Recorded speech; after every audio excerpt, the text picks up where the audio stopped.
വടി പോലെ അങ്ങോട്ടും ഇങ്ങോട്ടും നടക്കുന്നത്? ആരും ഐറ്റംസ് ഒന്നും ഓർഡർ ചെയ്യുന്നില്ല. യെസു, കുടിക്കാൻ എന്താ ഉള്ളേ? എന്നെ കുഞ്ഞ് എസ്തു എന്ന് വിളിക്കുമ്പോ ക്രിസ്തു എന്ന് വിളിക്കുന്ന പോലെയാണ് എനിക്ക് തോന്നുന്നത്. എന്നെ എസ്തപ്പാൻ എന്ന് വിളിച്ചാ മതി. ഞാൻ എസ്തുനെ വിളിക്കും. എനിക്ക് അങ്ങനെ വിളിക്കുന്ന ഇഷ്ടം. Short name. കുഞ്ഞിന്റെ ഇഷ്ടം. കുഞ്ഞിന് കുടിക്കാൻ എന്ത് ഐറ്റംസാ വേണ്ടത്? സ്കോച്ച്, വിസ്കി, ബ്രാൻഡി, ബിയർ, ജിൻ, വൈൻ, വോഡ്ക? എടോ, ഞാൻ ചേട്ടനല്ല, ചേട്ടന്റെ അനിയത്തിയാണ്. അറിയാം. വലിയ വലിയ വീട്ടിലെ പെൺകുട്ടികൾ ഈ ഐറ്റംസ് ഒക്കെ കഴിച്ചില്ലെങ്കിൽ അവരുടെ സ്റ്റാറ്റസിൽ കുറവാണ്. ഐ മീൻ, താൻ വാചകം അടിക്കാതെ വല്ല കൂൾ ഡ്രിങ്ക്സ് ഉണ്ടെങ്കിൽ പറ. ഓറഞ്ച്, ലെമൺ, ഗ്രേപ്പ്, ബദാം, പൈനാപ്പിൾ, ആപ്പിൾ. കുഞ്ഞിന് ഏത് ഐറ്റംസാ വേണ്ടത്? താൻ പോയി ഒരു ആപ്പിൾ ജ്യൂസ് കൊണ്ടുവാ. By the way, mixie not working, no current today. Items late. 7 minutes, please. എന്താണ് അത്തപ്പൻ പറയുന്നത്? ഒന്നും പറയണ്ട. എന്തോറ്റി? ഞാൻ കുടിക്കാൻ വല്ലതും ഉണ്ടോ എന്ന് ചോദിച്ചപ്പോ സ്കോച്ചിന്റെ കാര്യമാണ് പറയുന്നത്. ചേട്ടൻ ഇപ്പൊ മുടങ്ങാതെ കുടിക്കുന്നുണ്ടാവും. അതിന്റെ ഓർമ്മയാണ് അയാൾക്ക്. ഞാൻ വല്ലപ്പോഴും കമ്പനി സേക്കിനുണ്ട് ഒരു സ്മാള്, അത്രേ ഉള്ളൂ. സ്മോളിൽ തുടങ്ങി ഒരു ബോട്ടിൽ കുടിക്കുമല്ലേ? ലാലുവേട്ടനും ഉണ്ടാവും കമ്പനിക്ക്. പിന്നത്തെ കാര്യമൊന്നും പറയാനില്ലല്ലോ. ഇവിടെ ചോദിക്കാനും പറയാനൊക്കെ ആരും ഇല്ലാഞ്ഞിട്ടാ. ഇനി ഞാൻ കാണിച്ചു തരാം. നീ വല്ലാതെ ക്ഷീണിച്ചു പോയല്ലോ. ദേ, കുടിക്കുന്ന കാര്യം ചോദിക്കുമ്പോ മറിക്കാൻ നോക്കണ്ട. ഇനി ഞാനിവിടെ അടങ്ങി ഒതുങ്ങി കഴിഞ്ഞോളാവേ. അങ്ങനെ വഴിക്ക് വാ. ഞാൻ ഫാക്ടറിയിലേക്ക് പോവാ. നീ വരുന്നോ? ഇൻസ്പെക്ടർ ഞാൻ വരുന്നുണ്ട്. കറപ്ഷൻ എന്തെങ്കിലും ഉണ്ടോ നോക്കട്ടെ.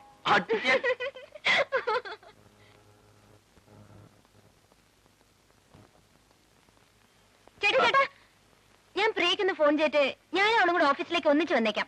ശരി. ചേട്ടൻ പ്രിയെ കാണാറുണ്ടോ? എനിക്ക് വേറെ ജോലിയില്ലേ? ജ്യൂസ്.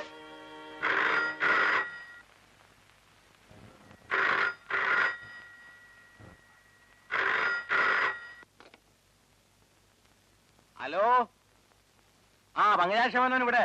അങ്കിൾ, ഞാനാണ് മീര. പ്രിയ ഉണ്ട് അവിടെ? അവള് കുളിച്ചോണ്ടിരിക്ക, ഇപ്പൊ വരും. മോളെ എപ്പോ വന്ന്? ഞാനിന്ന് മോർണിംഗ് ഫ്ലൈറ്റിലെത്തി. വിമാനത്തിലോ? എത്ര രൂപയോ മോളെ കൂലി? 900 രൂപയോ?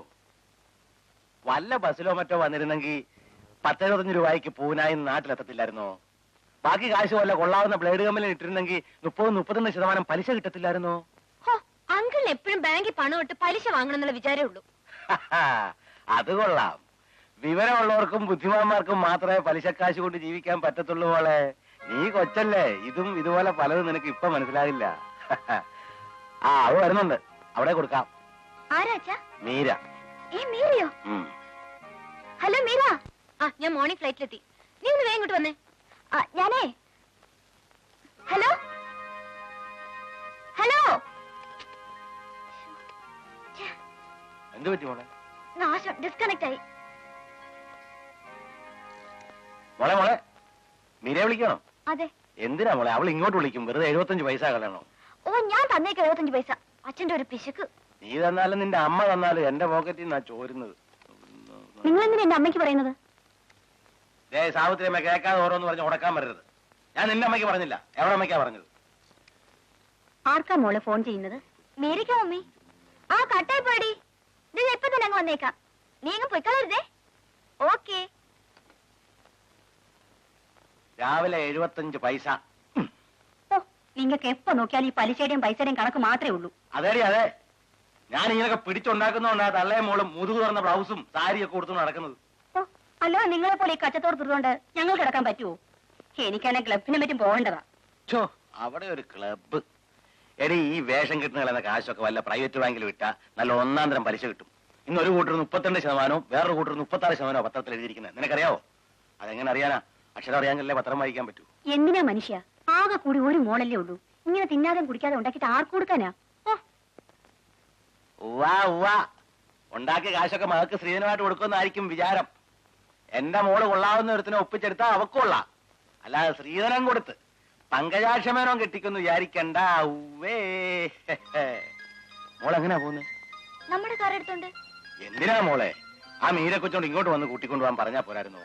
വെറുതെ നമ്മുടെ കാർ ഓടിച്ച് എന്തിനാ പെട്രോൾ കത്തിക്കുന്നത്?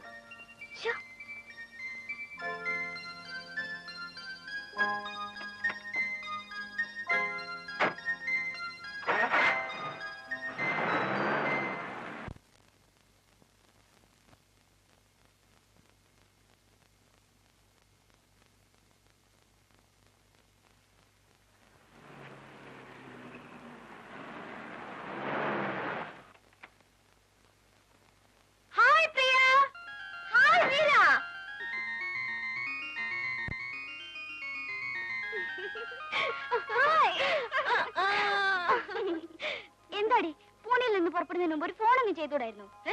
ഞാൻ ചേട്ടനോട് വിളിച്ചു പറഞ്ഞിരുന്നല്ലോ നിന്നോട് പറയാനായിട്ട്. നല്ല പാർട്ടിയോടെ നീ ഫോൺ വിളിച്ച് പറയാൻ പറഞ്ഞത്. വല്ലപ്പോഴും കണ്ടാ കൂടെ ഒന്ന് നോക്കാത്ത ആളാ. എന്താ ചേട്ടൻ നിന്നെ കണ്ട മിണ്ടാറില്ലേ? ഓ മിണ്ടും മിണ്ടും. എവിടെയും വെച്ച് കണ്ടാ തന്നെ എപ്പോഴുള്ള റെഡിമെയ്ഡ് ചിരിയങ്ങ് പാസ്സാക്കും. അത്ര തന്നെ. ചുമ്മാ കേറി ഹെഡിനോടി. ഒരു പെണ്ണ് വിചാരിച്ചാ ഇല്ലാത്ത ആണുണ്ടോ? ആ ഇനിയിപ്പൊ ഞാനുണ്ടല്ലോ, എല്ലാം ശരിയാക്കി തരാം. നീ വാ. ഇരി. ഒന്ന് വിടണേ.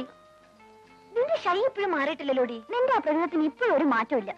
വല്ലാത്തൊരു സാധനം തന്നെ. എന്റെ ശരീരത്തിലെ അവയവങ്ങൾക്കൊക്കെ ചില മാറ്റങ്ങൾ സംഭവിച്ചിട്ടുണ്ടെന്നല്ലാതെ വേറെ ഒരു മാറ്റവും വന്നിട്ടില്ല. ഒന്ന് പോടി. ആ പിന്നെ എന്തൊക്കെയുണ്ടേ വിശേഷങ്ങൾ? ഓ എന്ത് വിശേഷം? അല്ല നിന്റെ മൂത്രേന്റെ പിശുക്കിപ്പോഴും കണ്ടിന്യൂ ചെയ്യുന്നുണ്ടോ? ഫോൺ കോളിന് 75 1 രൂപ ആക്കിയോ? മതി മതി വാരിയത്. ആ പിന്നെ എന്തൊക്കെയുണ്ട് പൂനെയിലെ വിശേഷങ്ങൾ? ഇൻസ്റ്റിറ്റ്യൂട്ടിൽ കാണാൻ കൊള്ളുന്ന വല്ല ആമ്പിള്ളേരും ഉണ്ടായിരുന്നോടി? ഹേയ് പൂനെയിലെ വരണ്ട ക്ലൈമറ്റ് പോലെ തന്നെയാ അവിടുത്തെ ആമ്പിള്ളേരും. ഫൈനൽ ഇയറിൽ എന്റെ റൂംമേറ്റ് നീതു സിംഗ് ആണെങ്കിൽ ഭയങ്കര ബോറിംഗ് പാർട്ടി. ഒരു ഫൈറ്റൻ സാധനം. തിന്നുക, പഠിക്കുക, ഉറങ്ങുക, നോ അതർ ആക്ടിവിറ്റീസ്. പിന്നെ അല്പം റിലീഫ് ഉണ്ടായിരുന്നത് ഒരു ബാംഗ്ലൂർക്കാർ രാമേശ്വരി ആയിരുന്നു. അവള് നല്ല ജോക്ക് അടിക്കും. എടി എന്തൊക്കെ പറഞ്ഞാലും നമ്മുടെ കോളേജ് ഹോസ്റ്റൽ ലൈഫ് പോലെ അവിടെ ഒരു ത്രില്ലിംഗും ഇല്ലടി. ആ പിന്നെ നമ്മുടെ ഹോസ്റ്റലിലെ ഫ്രണ്ട്സിനെ വല്ലവരും കാണാറുണ്ടോ? ഇല്ല. ആ നിനക്ക് ഓർമ്മയുണ്ടോ നമ്മളന്ന് സിനിമ കഴിഞ്ഞ് വന്നപ്പോ വാച്ചർ അസീസ് നമ്മളെ പിടിച്ച് വരട്ടിയത്? പിന്നെ അയ്യോ ഗേറ്റ് പൂട്ടി കളഞ്ഞിട്ടോടി.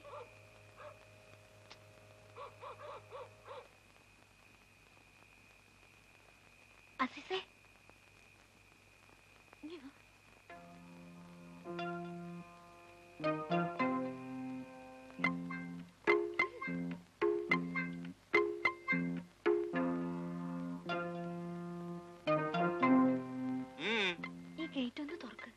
നിങ്ങൾ വന്നാൽ കയറ്റി വിടരുതെന്നാണ് മേറ്റം പറഞ്ഞിരിക്കുന്നത്.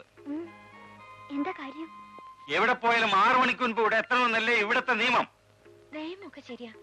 മാറ്റിക്ക് കറണ്ട് പോയി, പിന്നെ 1 മണിക്കൂർ കഴിഞ്ഞാ കറണ്ട് വന്നത്. അതാ വൈകിയത്. എന്റെ പൊന്ന അസീസല്ലേ, ഒന്ന് തുറക്ക. ഇതൊന്നും എന്റെ അടുത്ത് വേണ്ട. നിങ്ങൾ കയറ്റുണ്ടെന്നാണ് മേറ്റം പറഞ്ഞിരിക്കുന്നത്. എടോ കാക്ക, താൻ ആ മേറ്റന്റെ തടി കണ്ട് വാല് പൊക്കിയാലുണ്ടല്ലോ തന്റെ മുഖത്തിന് ഷേപ്പ് മാറ്റിക്കളയും. തുറക്കാ ഗേറ്റ്. ഞാൻ തുറന്നാലും ഇല്ലെങ്കിൽ ഞങ്ങൾ അകത്ത് കയറും. ഈ മതിലൊക്കെ ചാടാനേ ആമ്പിള്ളേര് മാത്രമല്ല, ഞങ്ങൾ വിചാരിച്ചാലും നടക്കും. അത് കണ്ടാലറിയാം മതിലേട് വന്ന്. തമ്പി തുറക്ക്. ഓരോന്ന് പായരാക്കി കയറി വരും മനുഷ്യനെ മെനക്കെടുത്ത.